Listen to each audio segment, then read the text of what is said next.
All right. Hi, everyone, and welcome.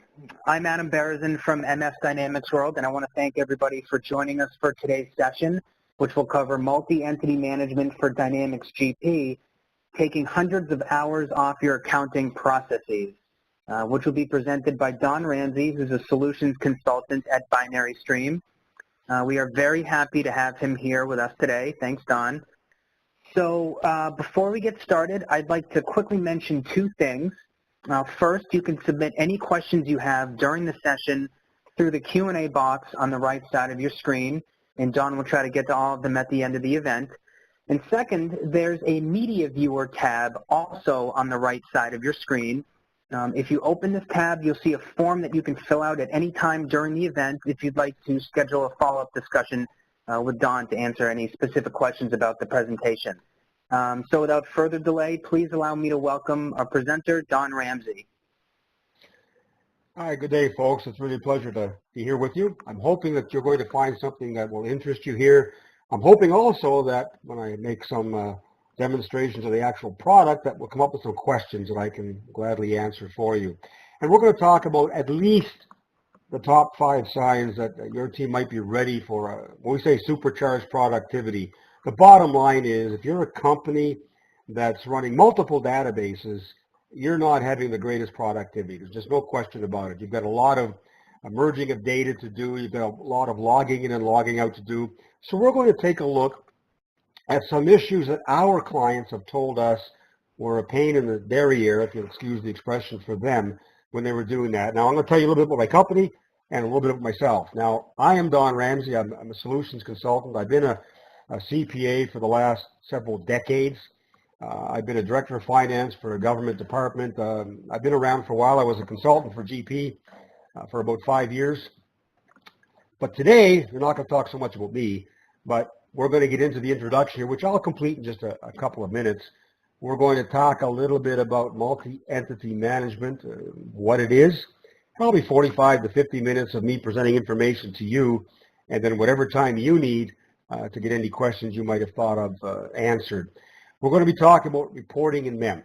We're going to be talking about accounts payable issues, intercompany transactions, month-end difficulties that happen when you're running multiple databases. And of course, if you're running multiple databases, you're going to have IT issues. And we're going to talk about some of those as well. And then at the end, hopefully you'll have recorded your questions as we go along. We will talk a little bit try to talk a little bit about the answers to your questions and get you what you need for information. That's me. I don't quite look like the girl in the front.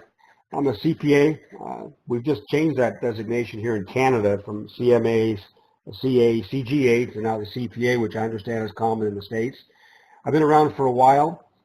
My 5 years as Dynamics GP consultant, one of the things I learned that I think is important for everybody to understand is that GP is a fabulous foundational ERP. It is not the be-all and the end-all. Very few products out there can do everything that every company needs. Hence, companies like ourselves, like Binary Stream, that will come along and add something to GP that makes it even more powerful, even more effective. So I've been around for a while, so hopefully if you've got accounting questions, I can help out.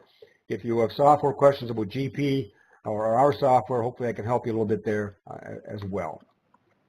Binary Stream. If you do not know anything about our company, I'll give you a bit of a background. We are a Microsoft Gold Certified partner. And what that means is we have some stringent guidelines that we have to adhere to with Microsoft in order to maintain that gold standard. They grant us that based on us doing what they expect of a partner. So we've been doing this for about 15 years. We're about 60 people strong, and more or less. Of those 60 people, roughly 3/4 are developers. We write all our own software for GP. We write our software for GP, so it's built in, written in the same language, the same coding as Dynamics GP. It makes it a lot easier for you to learn the product that way. We've been on Profit 200's list of Canada's fastest growing companies, and that might give you an indication of where we're based. We are based in a suburb of Vancouver, British Columbia, up here in Canada. We've got 1,500 end users. Now, when you read that, that's a little bit misleading because it's not actually end users, it's actual clients, and they have multiple end users in their own infrastructure. So we've got literally thousands and thousands of folks that use our products day in and day out. And we deal through a partner network, and those partners are folks that have a team of experts. They're consultants that know our product inside out, know GP inside out, and if they're your partner, they would know your business inside out as well, which makes for a very good team approach to making sure you get what you need from both GP and from any add-on product that you throw in there.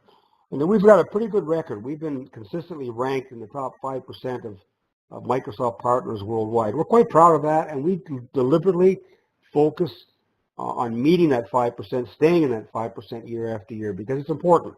It's important for reputation. It's important for your confidence level that our product is going to work. And obviously, something's been going right. 700% growth in the past 7 years is pretty substantial, and we continue to grow today. So the purpose of our call today, multi-entity management. What is it? Well, it is a product that allows Dynamics GP users to manage any number of corporate entities, companies, in a single GP/SQL database. Now, to give you an idea of the limitations, well, we frankly haven't found them yet, because we have one partner that currently runs over 700 individual arm's-length companies in a single GP database. Now, I'm hoping that they're not used every day. That'd be amazing if one user had to go through all those every day. But the bottom line is the security is set up in such a way that certain users have access to certain companies and not others. Other users have access to those companies, but not the ones the first group of users have access to. So nobody actually sees the 700 companies. The security separates all that out. Because the purpose of MEM in a single GP SQL database is to make sure that when you're installing your companies, when you're running them, they are individual companies as far as your user is concerned. If you've only given a user access to one company, that's all they're going to see. So think of the benefits of that. By having everything consolidated, in one database, you now have the ability to shave hundreds of hours. In some cases, it's literally thousands of hours of extra work for your accounting staff, for your finance department, for IT. And obviously, if you've got information all gathered together in one place, the ability to gain insight, the ability to look into what's actually happening in your business or businesses is much, much, much more enhanced. And that's the purpose of multi-entity. That's why it was developed about 15 years ago, and that's why we continue to develop it today. It is our number one product. It's that popular. It's maintained that status for over 15 years now. A quote from one of our clients, Jim Pattison Group, is a very large conglomerate of companies, as you can kind of gather from the number of databases they had, 140. They have a lot of different companies, different industries, everything from advertising to car dealerships to building ownerships.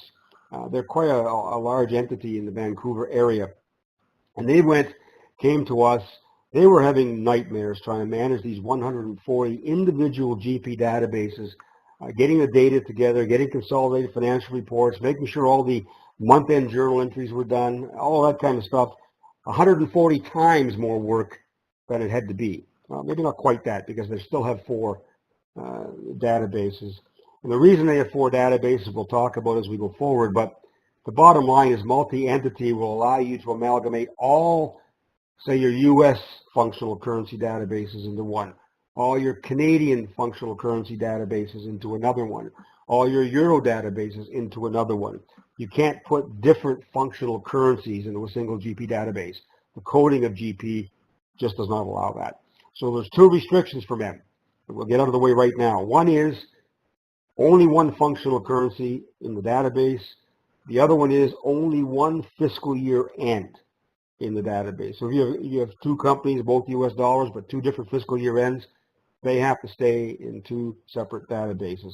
But other than that, there's really no other restriction that I'm aware of that stops you from putting all your companies together in a single GP database, laying down the security the way you want it, and going about your business as if they were all in separate databases. So we're going to talk now a little bit about some of the key issues or problems that we get told our clients and or potential clients are facing with multiple databases. Now, keep in mind that we're not necessarily talking about a situation here where you might only have 2 databases or 3 databases. That's not so bad to go back and forth and do work in. But we have clients that have 90, 100, 150, 15, 20, whatever the count might be. When you start to get over as kind of a rule of thumb, 4 or 5 databases, it starts to become very, very difficult to manage properly. It starts to become expensive, unnecessarily expensive in reality, because you can't actually put these companies in one database. And here's one of the issues that we get told. Manually consolidating reports is extremely time-consuming. We get all sorts of expressions that it's a week after a month end. One company with the 90-some-odd databases said, you know, we're just about ready to do our financial reports for 1 month, and the next month is over, and we got to start the process all over again. So we're always a month behind and struggling not to be 2 months behind. Well, that's not good, obviously. We want those reports to be far, far quicker than that. So here's the thing. With MEM, you're only reporting from one database as opposed to multiple databases. So think of outside products like SSRS reports that come with GP or Management Reporter that comes with GP. These products can be tied together to 10, 20, 30, 40, 50 databases. But that takes a lot of expertise, not only just to set it up, but to maintain it so it stays accurate. Much, much more efficient, much, much more effective if those tools, Management Reporter, and SSRS reports or Crystal reports, or whatever tool you're using, can focus on a single database and a single company database in that SQL install to get the data information. You know, you're not going out there and repetitively running reports in each of the companies, comparing the data, noticing that you forgot to do some month-end journal entries, popping back in, putting those journal entries in, running the reports again, looking at them, or maybe you're dumping the data to Excel and you're playing with that and trying to get that fit until you get the information together. When all your companies are running in a single database, every time you do a transaction, you're allocating whatever you need to allocate to those different companies. And we'll show you that quickly. You're only running the reports once. Maybe you do notice that you got a few month-end journal entries to put in there, some reversing journal entries, whatever the case might be, but you're still only looking at one database. You're still only looking at one set of reports. Much more efficient, much more capable of finding whatever flaws you might need to fix or errors or transactions you need to produce by looking at a single set of reports. So you don't have to verify that all your month-end transactions are processed in each and every database. Now, let's take a look. If I could just pop over here, hopefully you're taking a look now at a GP 2015 R2 infrastructure. So think of the reporting. I'll give you an example. If I'm in purchasing, everybody who's involved with purchasing realize that if I'm processing invoices from vendors, I'm also looking at an aging report. So if I look at an aging trial balance as an example, now I'm not even going to go outside of GP. I don't have the infrastructure to show you a Management Reporter reports or SSRS reports, but I can show you from built-in report writer reports and built-in inquiry screens how much more powerful it is to report within a single database, even though I'm running multiple companies. If I look at a payables trial balance report option, so I've logged in here, you'll notice that if I look down here in my Fabricam, first of all, I only have the one database. I don't have multiple databases, so I'll cancel out of there. But if I look at my MEM install, and when you install MEM, by the way, it will put up here on the top right a little bar that says, hey, here's all the individual companies that I'm running within a single MEM database. So I've got 7 companies here that I'm running within a single GP/SQL database. Now, with that, I'm going to leave my company structure at company 0. I'm not going to change that. What's interesting about MEM is here I am, I'm going to be showing you information from all the different companies that are in this install. I'm not going to log in and log out of a database, not with GP, not even with multi-entity. I'm going to simply stay here in my head office, which is my default company, and I'm going to look at these reports. So I'll grab that trial balance again, and we'll modify the trial balance. So what we've done with MEM is you've got this little white area here where all the companies that you have access to. Keep that in mind. The security is such that if the MEM administrator did not want me seeing head office or New York or Miami, I wouldn't see them in the drop-down. I wouldn't have access to them. I wouldn't even know they exist. But for the sake of the demo, I've got access to all my companies. So if I want to, I can say, let me see. Let's give me an AP aging on company 5 and company 3. Let's print this. Now imagine doing this with multiple databases or doing this way. So here's my aging report for payables aging. If I scroll down to the bottom, I see what my total due is. If I look over here on the left, I see company 5. I see company 3.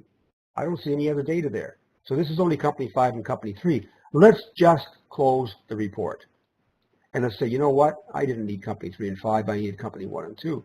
And I'll run it again. I haven't closed any windows. I haven't logged in and logged out of anything.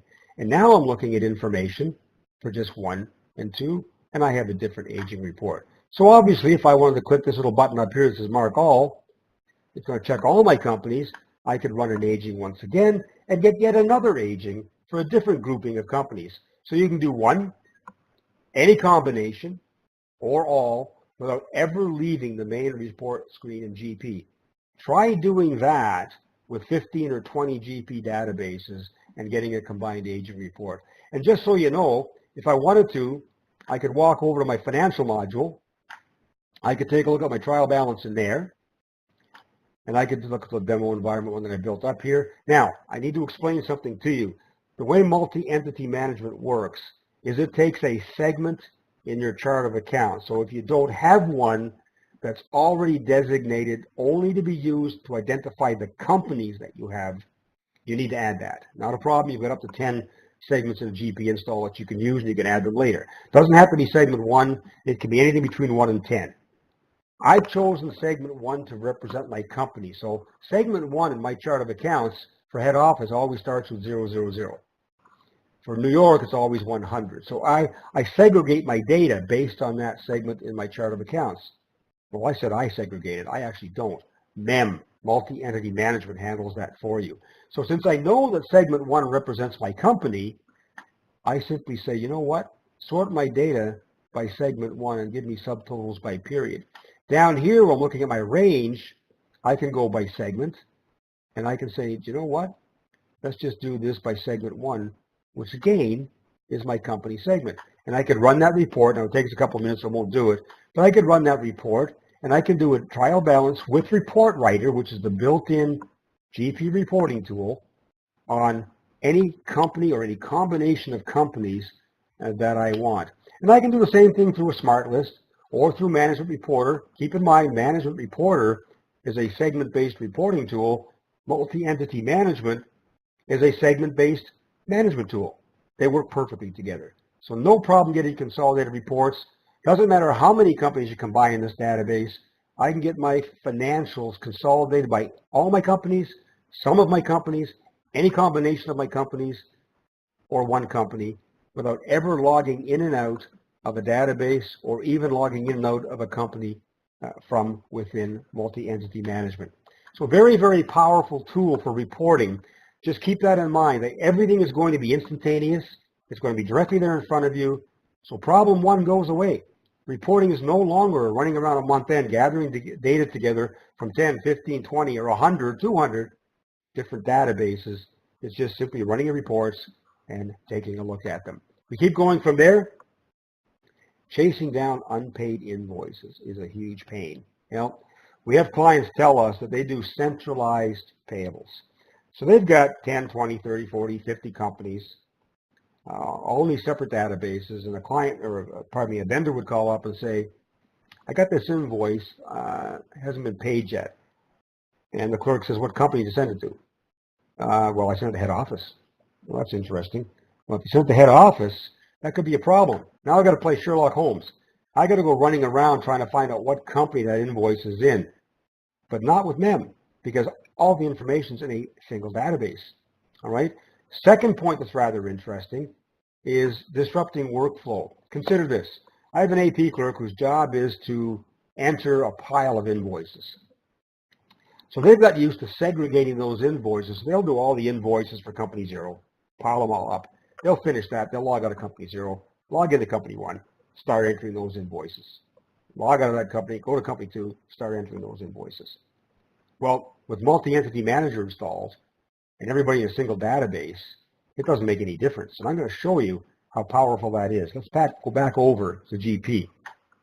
First of all, let's do a search. So the vendor calls me up and they say, you know, I sent this invoice to your head office. I haven't been paid yet. What's going on? I asked the question, what company? Don't know. Send it to your head office. Okay, well, you do know one thing.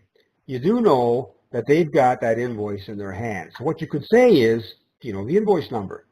And they're going to say, well, yeah, it's 600-10. Probably won't give you that number, but something like that.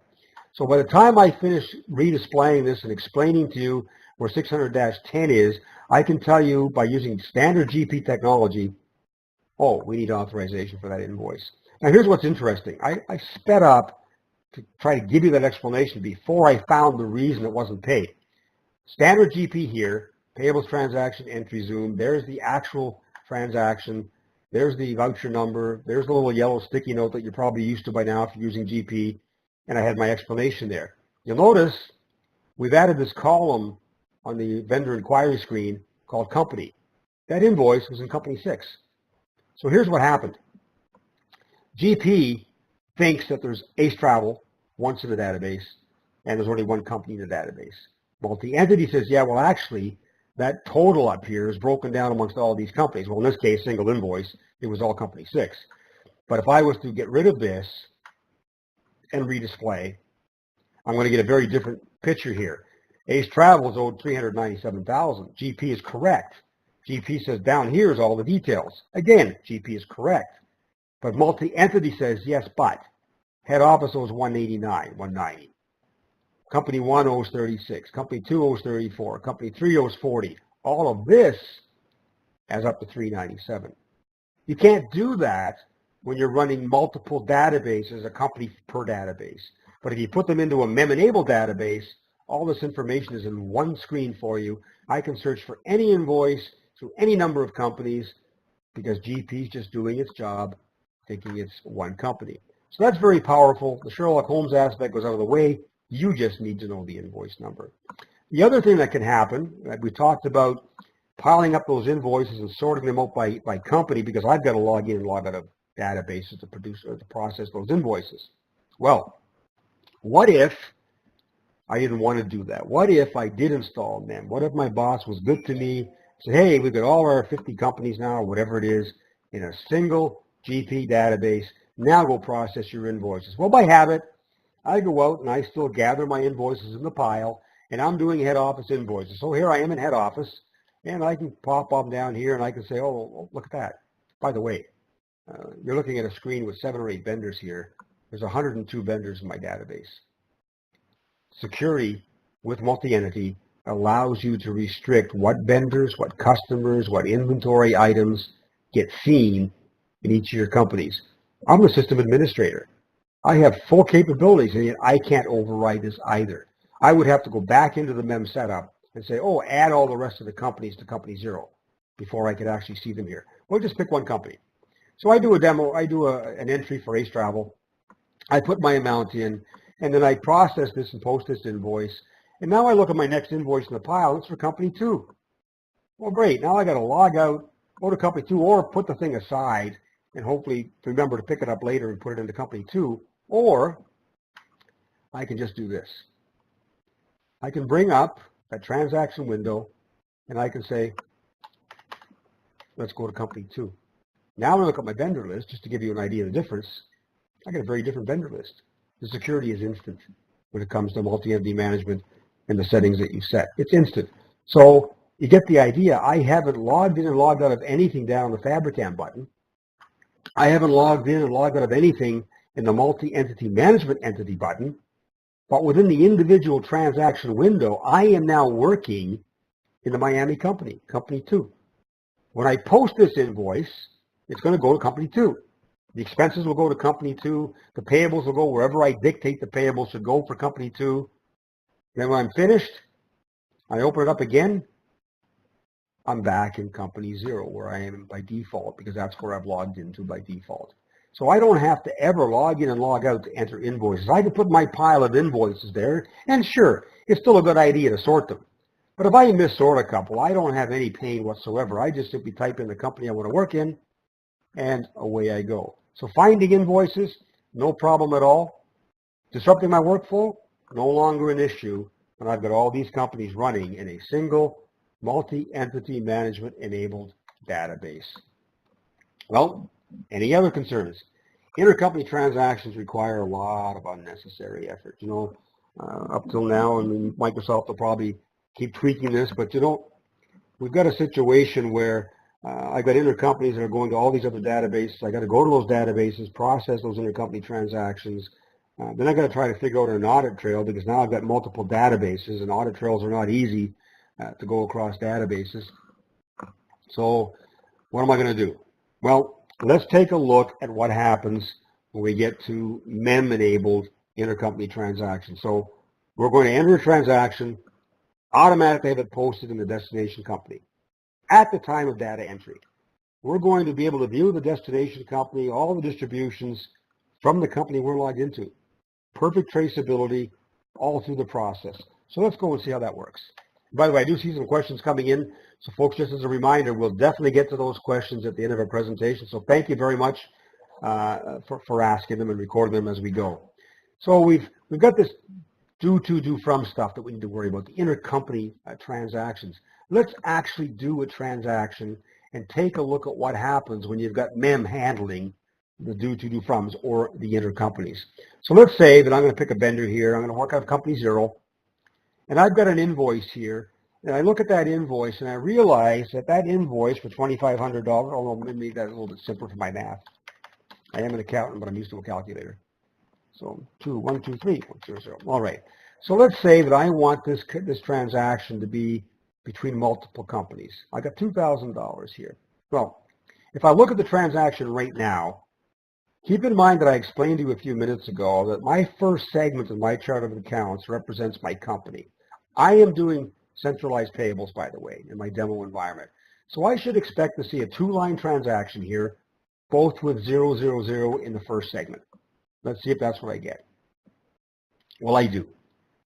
What's interesting, though, about this, very quickly, if I go take a look at the vendor, in my case, I put the default purchases account at the vendor level. So if I go look at that, let's drag this over so we don't lose that. If I go look at the account structure here, my accounts payable is 0, 0, 0. Not a problem. It is in my transaction as well. But my purchases account was $465.20. It says 0, 0, 0. I just want you to realize that's the beginning of MEM activity.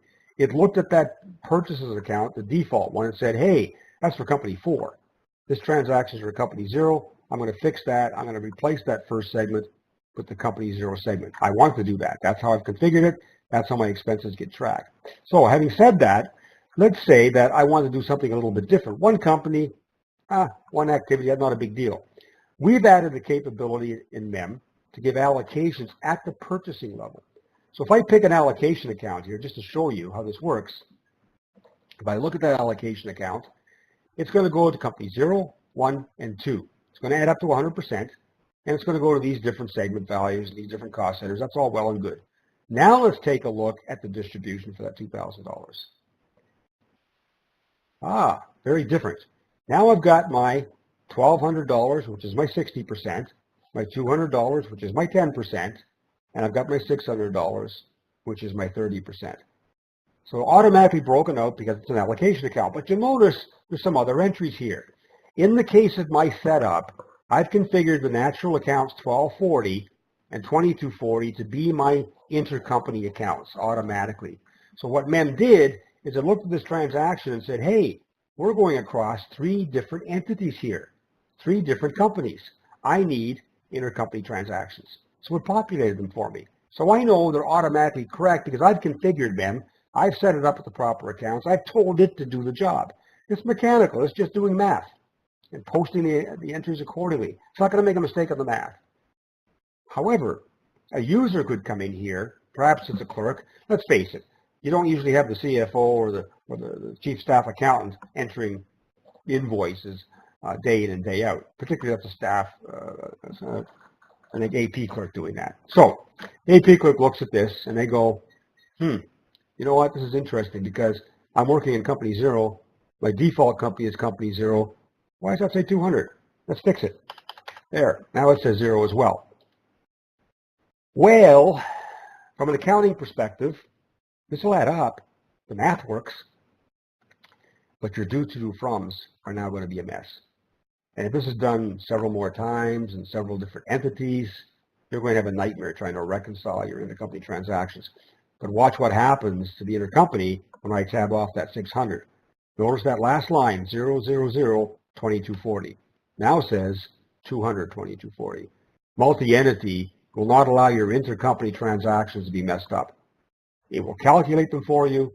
It will populate all your transactions with the proper ones, and it will not let you throw them out of balance. So no longer are your intercompany transactions a concern or a problem for you that's difficult to manage. And obviously, if all of this is in a single database and GP thinks it's a single company, you're going to have no problem whatsoever tracing all of your activity down through all your companies because it's all gathered together in the same database. Now, month-end being a major headache. This one, I can't so much show you month-end processing, but I want to talk about it a little bit so that you get the idea of how MEM helps in that area. Gathering data, very similar to the report aspect of it, right? We're gathering data and reports from all the different databases. We're logging in, logging out, or we're using some SQL coding or SSRS reports or whatever the case might be. Dumping information into Excel is a common way, by the way, actually using Excel as an ERP rather than a strict analysis tool. So we're trying to do all this over multiple databases, and it's a little bit of a hair-pulling exercise. It's very stressful for folks that are on a timeline to get this information out. We've had one major company tell us point blank, 11 days they saved. 11 days.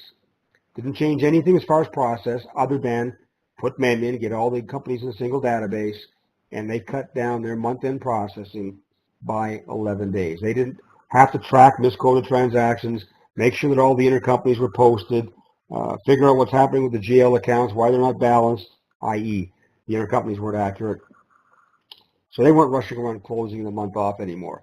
And by the way, I'll show you something that's very intriguing. Let's say that you put 20 companies or 30 companies in a single database. You may want to close the inventory module or the purchasing module or the sales module on a different cycle for one company than the other. But wait a minute, now you're in a single GP environment. Can you still do that? And the answer is absolutely. If I look at my purchasing tab in my multi-entity setup screen, you'll notice that I've got enable period close, purchasing. So if I have 10, 20, 30, I don't care how many, whatever number of companies I have in a single database, I can turn around and I can close the purchasing module for each of those entities separately. So I may have different people who are responsible for the financials or month-end close on the different entities in my database. They can now close one entity without having to close the rest. And they can do that with purchasing, with receivables, obviously with the financial series, and over here under the others tab, inventory, the poor guy doesn't have his own tab, inventory as well. So I have the ability to walk in to those individual modules and close them all down on an individual basis. I think if I can just find it here very quickly, I'd like to show you. Let's see what I've got it here. Fiscal periods. As you can see my fiscal periods there, they now have the little blue arrow beside these modules. So if I was to pick financial, for example, and populate it, so I want to close period 1, I've got 7 companies. 999 I don't have activated. So I've got 7 companies here. Each of those companies, I can close all this functionality on an entity by entity basis. Somebody says I cannot hear anything for some reason. Can you guys, everybody hear me so far? Scott or Adam, could you just confirm? We can hear you. Yeah. Okay, thank you. Okay, Yep. Great. So you can close any one of these modules, no problem whatsoever on an individual basis. So very, very powerful aspect of multi-entity. You don't have to lose functionality that you would have in an individual database in order to close your month end. So much less time trying to track things down. Again, common sense, I think, prevails here. When I'm trying to work in a single database, it's going to be much more effective, much more powerful than in the other databases. So let's go on to another point. Let's take a look here at part 5. My upgrade is going to be long. It's going to be expensive. It's going to be down a couple of days. Now, I was a consultant for a number of years, and one of the main things I did for my clients is upgrade them from GP7 to GP8 to GP9 to GP, et cetera, and so on and so forth. And you know, if they were a couple of versions behind, we'd have to do a double upgrade to one more recent version, then upgrade from that version to where we are. It could be a lot of money. It could be a little bit of money for one database. Well, what happens if I've got many databases? Look at this. Think of this for a second. Doesn't it make sense that if it's going to cost me X amount of time and X amount of dollars to upgrade a single install, a single SQL database for GP, doesn't it make sense that I'm going to be able to multiply that time, or reasonably close to it, by the number of databases that I have, the number of GP installs that I have? So think of the clients that I've mentioned to you already that have 90, 100, 150. Huge cost savings putting all of their companies in a single multi-entity management database. The ROI was so significant for most of our clients that within the first year, they paid themselves for buying them. So essentially, MEM on their financial statements for the year was a non-expense because it was balanced out by the money they saved avoiding upgrades. So, oh, my bad, sorry. I thought I turned that off. So having considered that, think of it. I'm going to reduce costs in both dollars and time, right? My downtime is going to go away. You know, let's face it, we typically do this over a weekend, right? I mean, most of the times when I'm doing an upgrade, it's Friday night, business shuts down, the poor IT guy hangs around for the weekend while he's doing the upgrade. Well, that could be a lot of time if it was 50 databases you're upgrading or 20 databases you're upgrading. You know, you don't get to stay home. You go on site in the office and you're there making sure this happens. Well, time is money. And that's just the bottom line. So IT costs are perhaps the most significant factor that we look at for ROI. It's hard dollars. It's not soft costs. It's not, oh, you know, it takes me so many minutes to log in and log out, therefore I'm losing this much time and with this much money. IT costs are real hard costs that you're paying to somebody to upgrade your infrastructure to handle what you need to handle. So keep that in mind now. All of a sudden, we're looking at a single database that we're managing, that we're backing up, that maybe we're restoring in an event of a catastrophe of some sort. Single database. Yes, it's a critical database because all of it's there. But you don't have to worry about doing 50 or 20 or 10. It's all going to be done once, and it's over with. Well, we said 5, didn't we? Well, we got lots of time left, so we're going to talk a little bit more about a bonus one. I wish I didn't have to flip between so many databases just to do a check run. That's an interesting one. A lot of the folks that come to us, it's the AP department that's driving their interest in multi-entity management. We have to do a separate check run for each company because they're in separate databases. I have to log into this database, and let's imagine a scenario. Let's say that I've got a vendor who actually does business with all my companies. It's conceivable. So that vendor, maybe it's the phone company, they're going to have activity, and if I've got 10 databases, in those 10 databases. If I got 20 in those 20. If I got 100 in those 100. And every time I cut them a check, I'm going to have to cut them a check from each one of the databases. And the vendor's going to get 10, 20, 30 checks from you, whatever it happens to be, to pay the bill that they sent you for all your companies. Now, you may say, well, yeah, but I'm doing decentralized check runs anyway, so I got to do a separate check run for each of my companies. So what difference does it make? Well, let's find out. If you're doing centralized, I think you can get your head around it, right? Hey, I'm doing centralized. I'm going to one screen. I'm going to pick all the invoices, and I'm going to cut a check. But if I got multiple databases, I'm going to do that again in my next database, and then again in my next database. Let's see how it works with MEM installed. So let's go back to purchasing. Now, GP, as you know, is kind of a sequential logic when you walk down through the windows. So if I want to do a check run, I'm going to start with select checks. I'm going to select the invoices I want to pay, and I'm going to edit that batch. I'm going to make sure it's right, make sure I got the right invoices. Then I may have to look at a check itself and edit it. And finally, I'm going to print those checks, take a look at them, see if they're good. If I'm using EFT, I'm not going to worry about that. Finally, I'm going to post them. The only part of this process that multi-entity management needs to be concerned with is select checks and edit check batch. And we'll watch why. Now, remember we showed you very quickly, keep in mind, we've only got an hour here to go through all of this.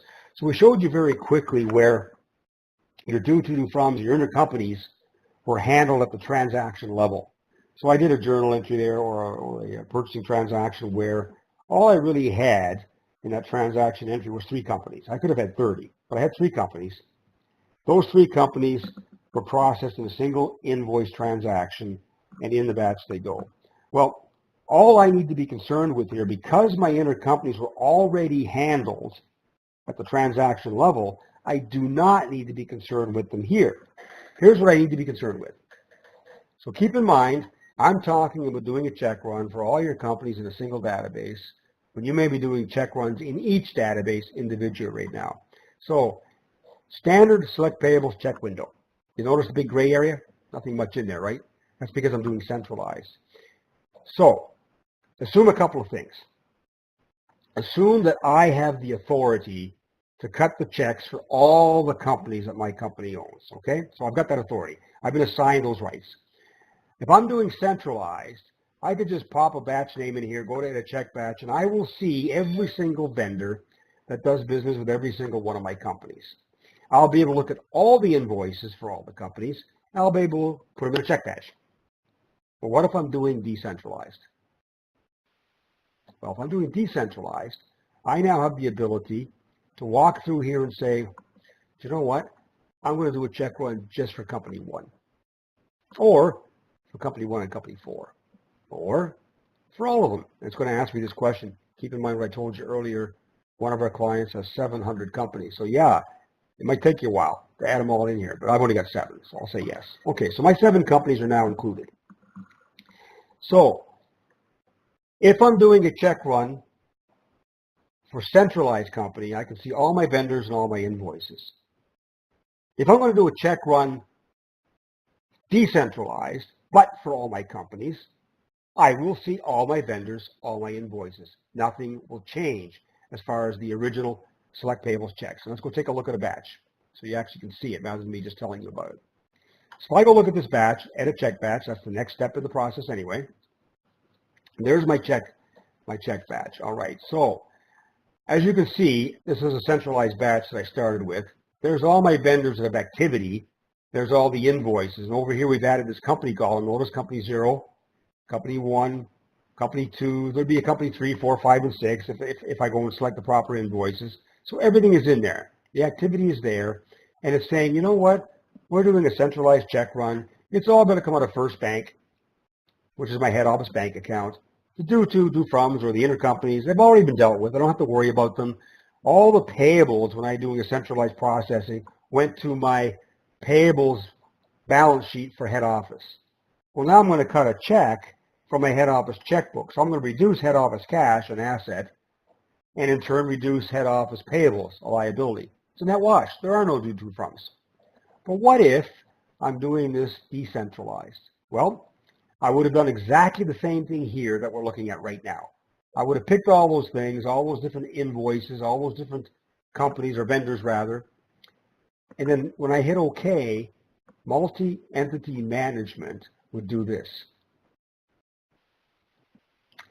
If I had 10 companies, it would create 10 batches. If I had 100 companies, it will create 100 batches. And what it will do is it'll say, this is decentral for company 1. Think of the logic. It would also create for company 2, company 3, company 4, company 5, and so on and so forth. The only thing that will be in this batch is 100, company 1. The vendors, only the vendors that did business with company 1 and have invoices that are going to be paid in full. The checkbook is going to be from company 1, 100 bank. You don't have to do anything. You don't have to make 100 batches or 10 batches or whatever it is you got for companies.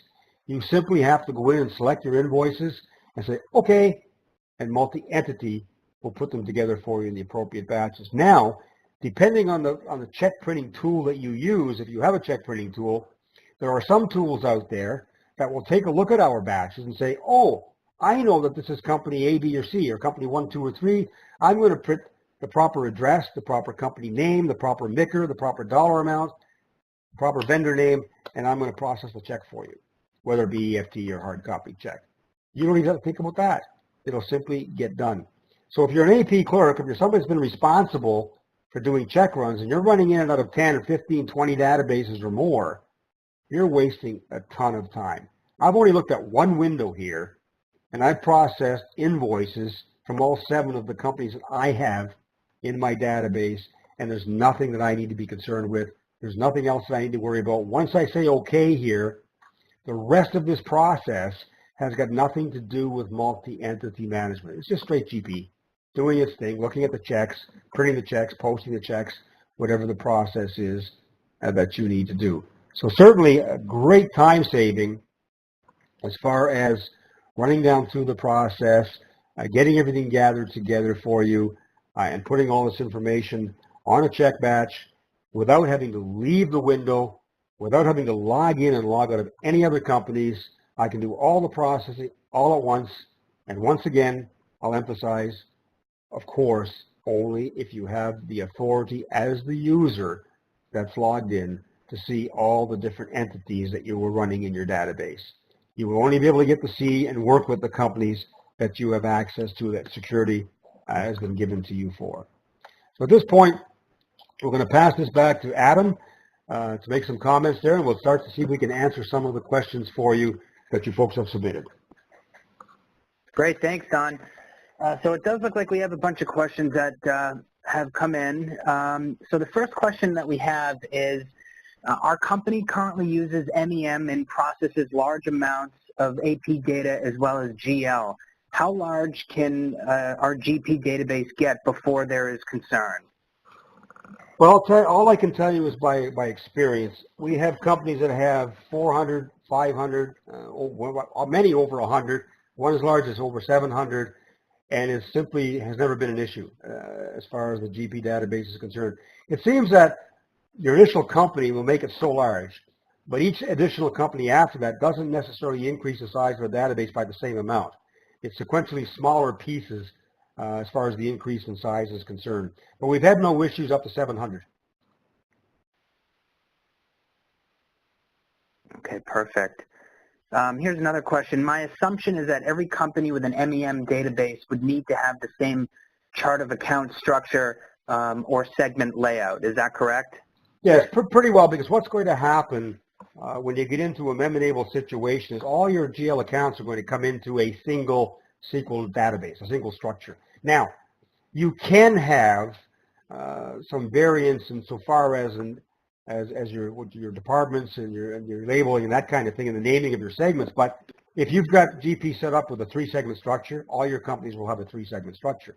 If you pick segment 1 to be your account or your entity label or segment, it's going to be the entity segment. You can't change that. So yes, pretty well. Now there are some of our partners that have decided to stay in a dual database situation because some of the natural accounts have different meanings, i.e., maybe account 6400 is electricity in one company, but account 6400 for some legislated reason is water and sewer in another company. They can't merge those. It's very difficult to do that.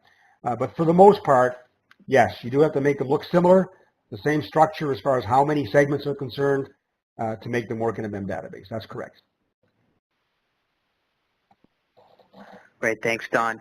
Another question, can I host more than one company that has different fiscal years and different functional currencies? No, as I mentioned at the beginning of the presentation, there are some restrictions in GP itself, the basic coding of GP. One functional currency per GP instance, one fiscal year end structure per GP instance. Now, having said that, we took a hard look at actually changing the coding of GP. And I think you can almost hear the out there from IT people, because it's obviously not a great idea, right? You start doing that, it becomes a nightmare. However, a little bit different from this presentation, keep in mind that knowing that that's an issue for some folks, we do have a module that comes with multi-entity management called the Bridge, which allows you to tie together these different functional currency databases. And to give you an example of how powerful that is, we've had companies with 80 and 90 databases, US dollars, Canadian dollars, euros, I think it was pound sterling, and pesos. So they end up with 5 databases, not 100.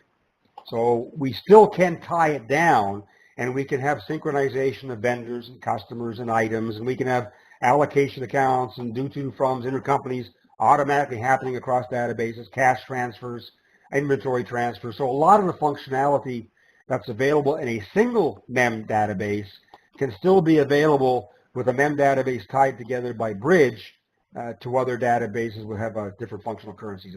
Hopefully that answers your question. Great, thanks, Don. All right. Okay, let me see if there's any other questions. Someone's asking if you include project accounting in MEM. Multi-entity management, the answer is yes, but let me explain just to make sure you grasp the idea of it. Multi-entity management is a modular-based program. So if you were using the basic core functionality of GP, which for us is bank rec, general ledger, AP, and AR, that's the core product for multi-entity management. That comes as the basis, the foundation, if you will. If you were using over and above that project accounting, that's a module. So you would add that in. If you're using purchase order processing, you would add that module in. If you're adding SOP, you would add that module in. You only need to add the module which you're actually using. So yes, project accounting is a module in MEM. It doesn't come with the core, but it is available. Okay. Somebody else actually just asked a similar question.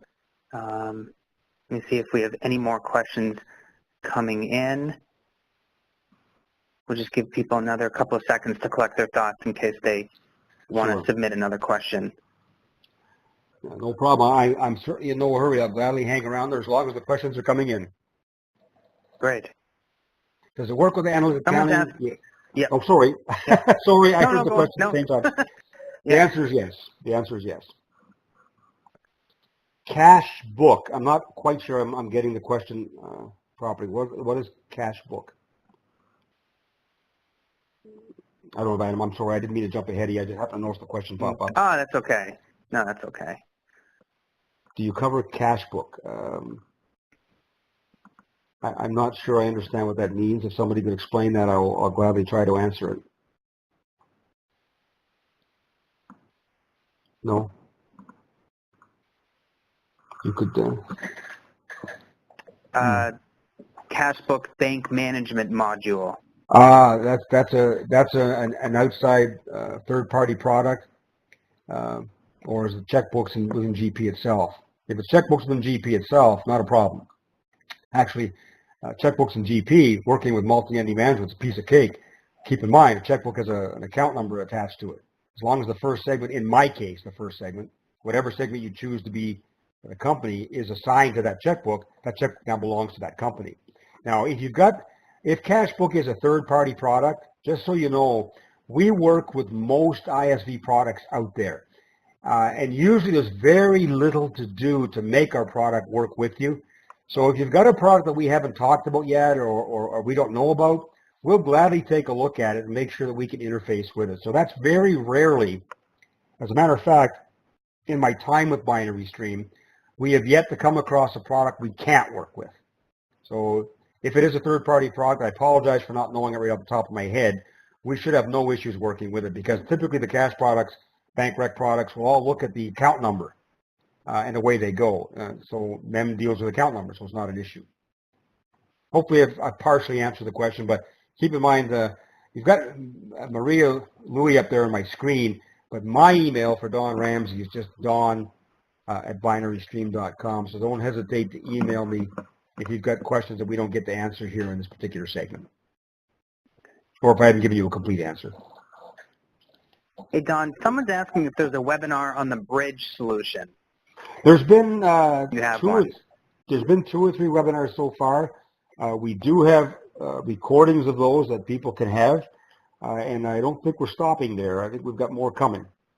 So yeah, there definitely has been, I think, 3 already that we've done. And gladly, by the way, just on that note, we do demos of the bridge on a regular basis for folks who are curious if it'll fit their business needs. So don't hesitate to call and ask, or email and ask.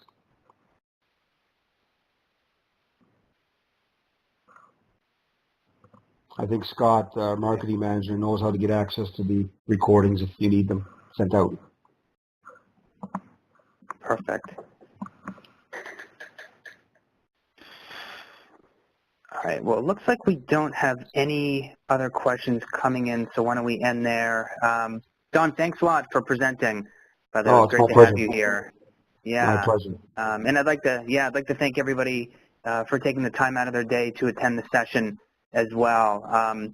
We recorded the session, and we'll be sure to send out a link to everybody on this who's registered once we post the session online, which probably will be in the next couple of days. Great. All right. Thanks, everyone. Thanks, folks. Appreciate the questions. All right. Yep. Take care. Okay. Bye.